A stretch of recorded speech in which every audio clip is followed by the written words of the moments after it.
Hello students. तो आज ये क्वेश्चन डिस्कस करते हैं। ये क्वेश्चन आया था नीट 2025 वाले पेपर के अंदर। ठीक है, तो इसके अंदर दिख रहा है कुछ अपने को क्वेश्चंस ऑप्शंस दे रखे हैं ABCD। केमिकल बॉन्डिंग से रिलेटेड क्वेश्चन है। ठीक है, डाइपोल मोमेंट पूछा है, number of lone pair, bond length और बॉन्ड एंथैल्पी पूछा है। तो एक एक करके ऑप्शन डिस्कस करते हैं। सबसे पहले डाइपोल मोमेंट पूछा हुआ है अपने को, तो डाइपोल मोमेंट निकालते हैं। तो देखो H2O का जो स्ट्रक्चर है वो होता है बेंड शेप। H2O के साथ है NH3। NH3 का जो स्ट्रक्चर है वो होता है अपने पास पिरामिडल। तो एक बार मैं सभी का स्ट्रक्चर बना देता हूँ। H2O, ये NH3, उसके बाद है अपने पास CHCl3, क्लोरोफॉर्म दे रखा है, इसका भी स्ट्रक्चर ड्रॉ कर लेते हैं। तो हमें डाइपोल मोमेंट पूछा हुआ है, तो डाइपोल मोमेंट के लिए हम लोग क्या बोलते हैं, हर एक बॉन्ड का डाइपोल की डायरेक्शन निकालनी है। तो ये दो OH बॉन्ड का डाइपोल ऑक्सीजन की तरफ, क्योंकि ऑक्सीजन की EN ज़्यादा है, और लोन पेयर का भी डाइपोल होता है तो लाइट होता है, लेकिन हल्का फुल्का डाइपोल लोन पेयर की वजह से भी लगता है। तो इन चारों डाइपोल का नेट रिजल्टेंट किधर आएगा, नेट रिजल्टेंट आएगा ऊपर की तरफ। ठीक है, फिर उसके बाद NH3 के अंदर बात करें तो फिर से वापस से क्या हो रहा है कि N और H में नाइट्रोजन की इलेक्ट्रोनेगेटिविटी ज़्यादा है, तो तीनों के तीनों डाइपोल जो है नाइट्रोजन की तरफ जा रहे हैं। उसके अलावा लोन पेयर का भी डाइपोल है, चारों डाइपोल को ऐड अप कर देंगे तो इसका भी नेट रिजल्टेंट कहाँ जाएगा, ऊपर की तरफ। सिमिलरली क्लोरोफॉर्म में देखें तो कार्बन और हाइड्रोजन का जो बॉन्ड है उसका डाइपोल कार्बन की तरफ, और क्लोरीन की तरफ हो जाएगा कार्बन क्लोरीन का, क्योंकि क्लोरीन की EN ज़्यादा होती है। अब इन तीनों का जो नेट रिजल्टेंट है अपने पास यहाँ पे, इसमें नेट रिजल्टेंट किधर आ जाएगा, नीचे की तरफ आ जाएगा। अब अपने को ये पूछा है कि नेट सबसे ज़्यादा डाइपोल मोमेंट किस में आएगा। तो देखो इसके अंदर क्या है कि ये जो डाइपोल है अपने पास वो OH बॉन्ड का डाइपोल है, और OH में ऑक्सीजन की EN ज़्यादा है। फिर NH बॉन्ड में नाइट्रोजन है, नाइट्रोजन की EN थोड़ी कम होती है। क्योंकि OH बॉन्ड में EN ज़्यादा है तो OH बॉन्ड का जो नेट डाइपोल है वो ज़्यादा आएगा। लेकिन NH बॉन्ड के अंदर क्योंकि नाइट्रोजन की EN कम है तो नेट डाइपोल मोमेंट थोड़ा कम आता है। तो OH2 अपने पास और NH3 में कंपेयर करें तो H2O का ज़्यादा आ जाएगा, क्योंकि OH बॉन्ड का डाइपोल मोमेंट ज़्यादा होता है इसलिए। फिर बात करें लास्ट में क्लोरोफॉर्म की, तो क्लोरोफॉर्म के अंदर वापस से वही है कि क्लोरीन आ गया। क्लोरीन भी क्या होता है, कम EN वाला होता है एज़ कम्पेयर टू ऑक्सीजन, तो इसका डाइपोल कम हो जाएगा। देखो नाइट्रोजन और क्लोरीन की EN है ना ऑलमोस्ट क्या होती है, सिमिलर होती है।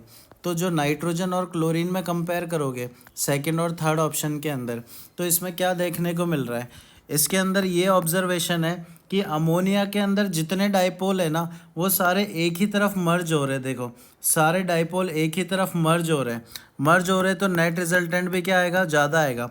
लेकिन क्लोरीन वाले में देखोगे तो सारे के सारे जो डाइपोल है वो एक दूसरे से दूर जा रहे हैं, दूर जा रहे हैं, तो नेट रिजल्टेंट थोड़ा क्या आ जाता है, कम आ जाता है।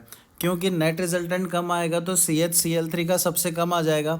ठीक है, वापस से रिपीट कर दूँ, H2O में ऑक्सीजन की EN ज़्यादा है तो नेट डाइपोल मोमेंट ऑक्सीजन का ज़्यादा आएगा।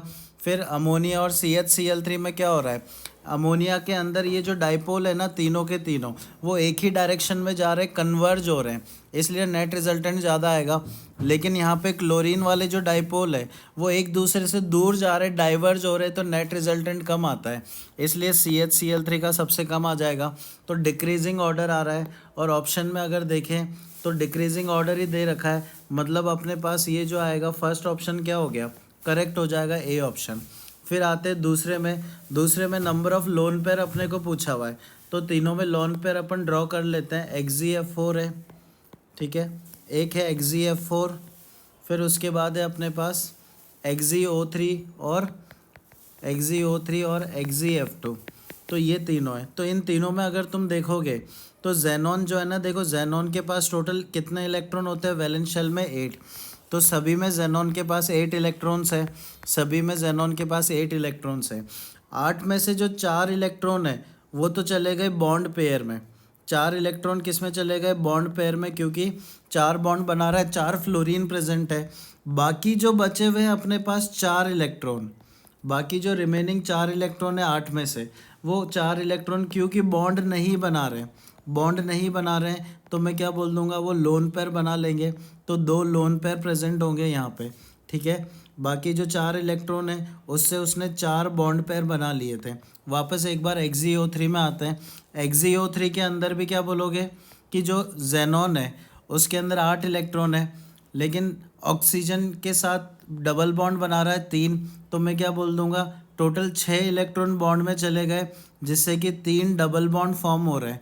तो बचेंगे 2 इलेक्ट्रॉन, 2 इलेक्ट्रॉन मतलब एक लोन पेयर बचेगा। ठीक है। वैसे अगर XeF2 की बात करूँ यहाँ पे, XeF2 के अंदर भी देखो जेनॉन जो है ना 2 इलेक्ट्रॉन तो बॉन्ड बनाने में यूज़ ले रहा है, तो 2 तो बॉन्ड पेयर हो जाएंगे। बाकी बचे हुए 6 इलेक्ट्रॉन, 6 इलेक्ट्रॉन मतलब कितने लोन पेयर हो गए, 3 लोन पेयर। तो नंबर ऑफ लोन पेयर आपको यहाँ पे दिख रहे हैं, कितना आ रहे हैं, 213। 213 आ रहा है, तो डिक्रीजिंग ऑर्डर तो नहीं आ रहा है एकदम सीधा, इसलिए अपने पास ये ऑप्शन क्या हो जाएगा, गलत हो जाएगा, बी ऑप्शन। ठीक है। फिर आते हैं अपन थर्ड ऑप्शन में। सी वाला जो ऑप्शन है अपने पास, सी के अंदर OH, CH और NO की बॉन्ड लेंथ पूछी है, तो मैं यहीं पे एक्सप्लेन कर देता हूँ। देखो OH जो बॉन्ड है ना वो बना अपने पास इसका 2p और इसके 1s ओवरलैपिंग से। वहीं पे CH बॉन्ड बना है कार्बन के 2p और हाइड्रोजन के 1s ओवरलैपिंग से। फिर नाइट्रोजन और ऑक्सीजन का जो बॉन्ड है वो 2p ओवरलैपिंग से बना है। कैसे पता चला ओवरलैपिंग, VBT के अकॉर्डिंग जो वैलेंस शेल में अनपेयर्ड इलेक्ट्रॉन होते हैं वही बॉन्ड बनाते हैं, तो उसी ओवरलैपिंग से ये बॉन्ड बना है। तो हम लोग पढ़ते हैं बॉन्ड स्ट्रेंथ का जो ऑर्डर होता है, तो उसके अंदर बोलते हैं कि जो छोटे साइज़ वाले होते हैं ना वो स्ट्रॉन्ग बॉन्ड बनाते हैं। तो यहाँ पे आप देखो छोटे साइज़ वाले यहाँ पे 1s आ रहा है, 1s आ रहा है दोनों में, लेकिन तीसरे में दोनों के दोनों कौन से सेकंड शेल वाले ओवरलैपिंग कर रहे हैं। वापस देखना, OH के अंदर कौन सा, सेकंड और फर्स्ट की ओवरलैपिंग हो रही है, CH में भी सेकंड और फर्स्ट की ओवरलैपिंग हो रही है, लेकिन इसमें 2 और 2 सेकंड शेल की ओवरलैपिंग हो रही है। ठीक है। और जितना साइज़ बढ़ेगा शेल का उतना बॉन्ड कैसा हो जाता है, वीक हो जाता है। तो सबसे बॉन्ड वीक कौन सा हो जाएगा, NO बॉन्ड सबसे वीक हो जाएगा, क्योंकि 2p ओवरलैपिंग है। फिर बात करें OH में, एक तो OH बॉन्ड और CH बॉन्ड है, दोनों में ओवरलैपिंग सेम टाइप की है।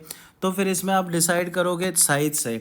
तो यहाँ पे ऑक्सीजन की साइज़ अपन देखेंगे, तो ऑक्सीजन की साइज़ क्या होती है, थोड़ी कम, लेकिन कार्बन की साइज़ क्या होती है, ज़्यादा।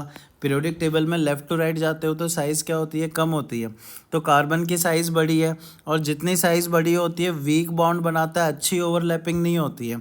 तो वीक बॉन्ड बनाएगा तो अपना सेकेंड नंबर पर कौन आ जाएगा, CH बॉन्ड, क्योंकि ऑक्सीजन की साइज़ छोटी है तो वो स्ट्रॉन्ग बॉन्ड बनाएगा, तो OH बॉन्ड की स्ट्रेंथ सबसे ज़्यादा आएगी। तो ये मैंने बॉन्ड स्ट्रेंथ का ऑर्डर लिखा है, वहीं बॉन्ड लेंथ का ऑर्डर लिखेंगे तो आंसर क्या आ जाएगा, उल्टा आ जाएगा। मतलब OH की बॉन्ड लेंथ सबसे कम, NO की बॉन्ड लेंथ सबसे ज़्यादा। लेकिन तुम अगर ऑप्शन में देखोगे यहाँ पे, तो ऑप्शन के अंदर यहाँ पे देखो NO की जो बॉन्ड लेंथ है अपने पास वो क्या दिख रही है, सबसे कम। तो ये भी क्या हो जाएगा, गलत हो जाएगा।